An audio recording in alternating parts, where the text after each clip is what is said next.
Imagine there's no heaven.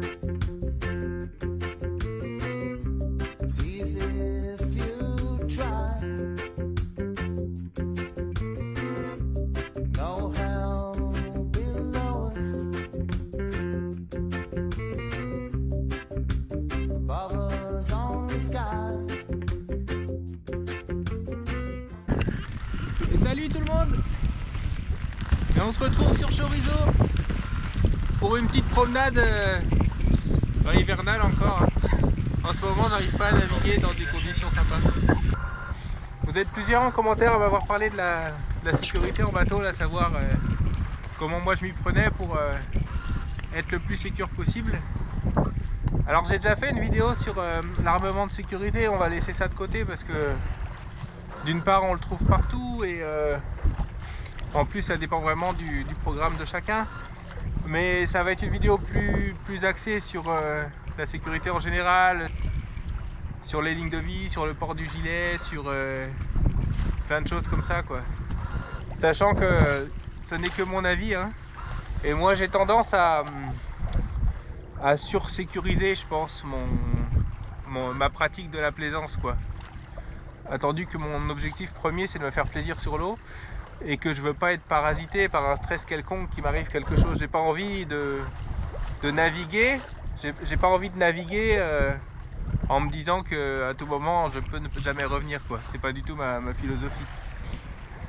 Maintenant on peut naviguer beaucoup plus léger au niveau sécurité hein. Ça c'est le propre à chacun. Moi c'est juste que j'ai envie de mettre toutes les chances de mon côté pour que ma journée de navigation pour que mes journées de navigation se passent le mieux possible quoi. Ouais, donc on va commencer par parler du port du gilet. C'est vrai que bon, moi j'ai tendance à le mettre systématiquement quand je navigue. C'est mon avis perso, hein, mais c'est vrai que maintenant les nouveaux gilets là autogonflants quand même, ils sont quand même hyper légers à porter. C'est pas comme ces grosses biscottes orange qu'on a tous eu et où là par contre on pouvait vraiment rien faire et c'était pas du tout un plaisir. Là moi je trouve que ces gilets là on les sent pas. Maintenant c'est pareil en Méditerranée l'été quand il fait 45 degrés qu'il fait super beau, je suis pas certain que je porterai tout le temps mon gilet. C'est clair, je voudrais pas d'un bronzage gilet de sauvetage quoi. C'est vrai qu'ici en Bretagne ces journées là de grosse chaleur tout ça sont quand même assez rares. On navigue souvent avec un petit t-shirt, une petite laine et là le gilet quand même on le sent pas quoi. L'eau est plus froide aussi, alors en tombant à l'eau on peut y passer longtemps et on peut vite se retrouver en hypothermie tout ça, donc c'est vrai que voilà, moi c'est un truc que je mets systématiquement, encore une fois ce n'est que mon avis hein. Je ne veux pas du tout donner de leçons et c'est vrai que sur mon bateau je le fais aussi porter systématiquement à mes équipiers. En vérité ça me rassure aussi sur le fait que même si je me suis entraîné à faire des manœuvres d'homme à la mer avec des parbattages, j'ai jamais dû pratiquer ça en réel avec un vrai homme à la mer et je n'ai aucune notion de quel serait mon stress à ce moment là. De faire porter le gilet systématiquement à mes équipiers, ça contribue à me rassurer moi sur le fait que je sais que s'il se passe quoi que ce soit, j'aurai tout le temps nécessaire pour aller récupérer la personne. Et aussi, il est vrai que une grosse masse orange ou jaune fluo dans l'eau, c'est quand même beaucoup plus simple à repérer qu'une tête mouillée. Et ça, vraiment, tout le monde le dit. Donc c'est pour ça que moi, je suis vraiment un adepte du gilet. Voilà. Autre chose, du coup, en commentaire, on m'a beaucoup demandé si, du coup, comment s'attacher, si je m'attachais systématiquement en solitaire. Alors, je m'attache pas systématiquement en solitaire, ce qui est une bêtise. En réalité, moi je commence à penser à m'attacher à peu près au niveau de la prise de riz. Du coup c'est à force 3-4 quoi, en gros une vingtaine de nœuds. Et c'est là où je commence à me dire tiens il faudrait peut-être que je m'attache. En vérité c'est pas forcément bien parce que l'idéal serait quand même qu'on soit attaché tout le temps. Mais c'est vrai que je le fais pas. Donc ça c'est pas très bien. Maintenant c'est vrai que je le fais quasiment systématiquement quand les conditions se dégradent un petit peu quoi. Voilà. En ce qui concerne les lignes de vie, il y a beaucoup de choses qui se disent sur le fait que c'est très compliqué de remonter sur un bateau une fois qu'on est suspendu à la traîne derrière. Alors ça, je pense que c'est vrai. Je pense que c'est très difficile de remonter, mais je pense aussi qu'il faut relativiser ça. C'est vrai qu'on s'attache toujours au vent. Le bateau gîte souvent quand on doit s'attacher. Et on va tomber forcément sous le vent, côté gîte, hein, avec la loi de la gravité. Donc il y a quand même toute la largeur du bateau à traverser. Donc on n'est pas forcé de tomber à l'eau si on s'attache court. Moi perso, mes longes de harnais, elles sont d'un mètre, 1,50 m. Donc comme le bateau est plus large, si je tombe, je devrais être retenu par ma ligne de vie au vent, sous le vent. Voilà, et je devrais être retenu sur le bateau du coup si je tombe, logiquement, enfin la plupart du temps. Je ne sais pas si vous verrez bien, mais mes lignes de vie s'arrêtent ici. Donc en fait, je ne peux pas être traîné derrière le bateau, je serai forcément à côté. Et si on additionne du coup la gîte plus le fait qu'on est au-dessus des filières, plus la largeur du bateau, il y a quand même forcément peu de chances qu'on se retrouve traîné par le bateau, quoi. C'est encore une fois, voilà, si je faisais un tour de l'Atlantique, sur un an, je sais pas si je supporterais d'être attaché pendant un an, quoi. Ce serait, pour moi, c'est quand même la notion de liberté.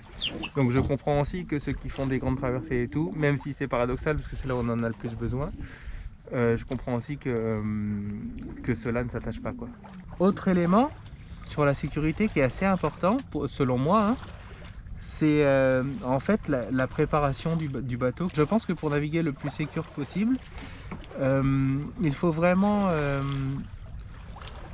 prendre un grand soin sur la préparation du bateau, parce qu'en vérité, un bateau comme le mien, là, le Sangria, dans les conditions dans lesquelles je navigue, jamais je vais le retourner comme une crêpe, jamais je vais chavirer vraisemblablement, à moins d'avoir une appareille, mais je ne vais pas affronter des vagues de 25 mètres de haut, voilà. Les seules avaries que je puisse avoir, elles seront vraisemblablement liées à un défaut matériel du bateau. Tous ces petites bricoles qui en fait sont l'entretien du bateau vont permettre de limiter au maximum les avaries, quoi. Et après, je pense que si on est parfaitement débutant, le fait de monter crescendo dans les navigations, et surtout de ne pas hésiter, une fois qu'on a un peu plus de bouteilles, à sortir dans des conditions un peu plus musclées, ça c'est aussi une bonne idée, parce que souvent ce qui peut se passer aussi, c'est quand on débute, hein, on est sorti par force 2, 3. Moi c'est ce qui m'arrivait au début, hein. Et puis après, dès que le vent montait, je commençais à paniquer un petit peu, j'étais pas serein.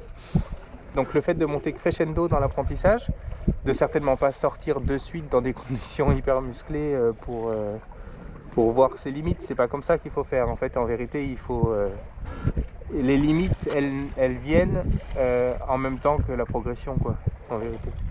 Et par contre, il faut pas, une fois qu'on a un peu le niveau, hésiter à sortir, justement pour voir comment on réagit, nous le skipper, quoi, on réagit dans ces conditions, et comment le bateau réagit, et quels sont les... Parce que la navigation dans du vent dans du vent plus fort, on va dire à partir de force 4-5, c'est complètement différent de la navigation dans la force 2-3, quoi.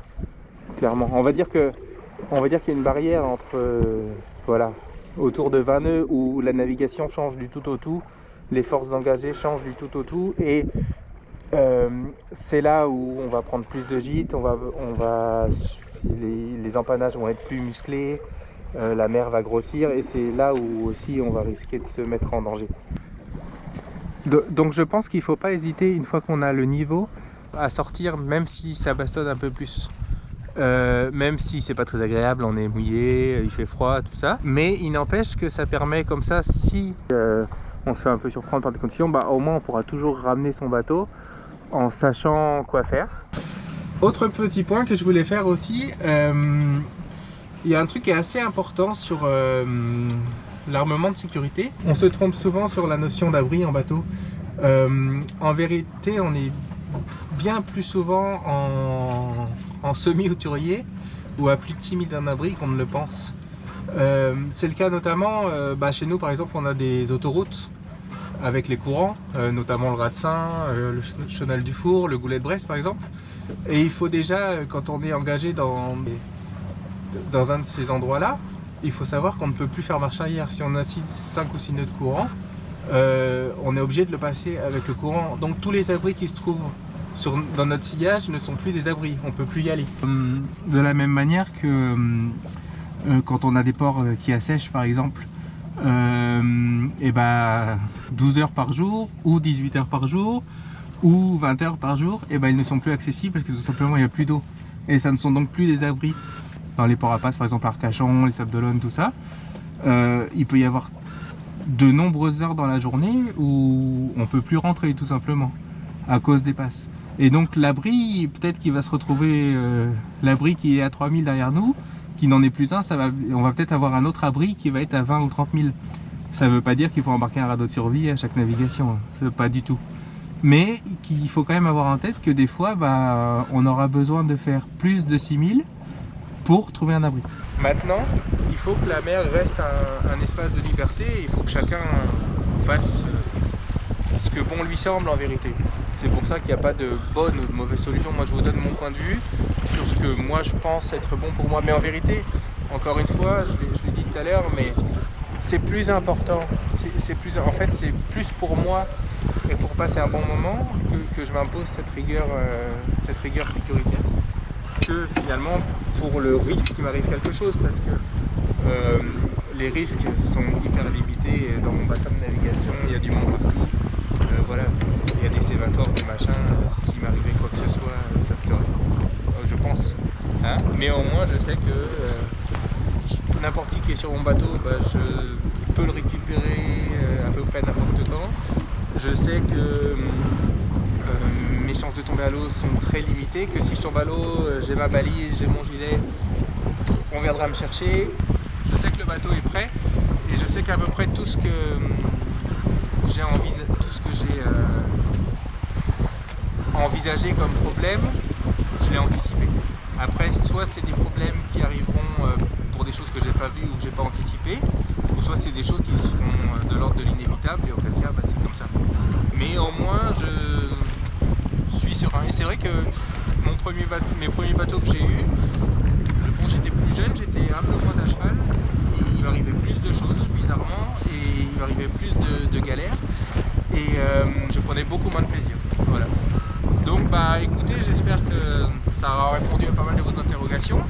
Je vais continuer ma petite promenade qui reste super, hein.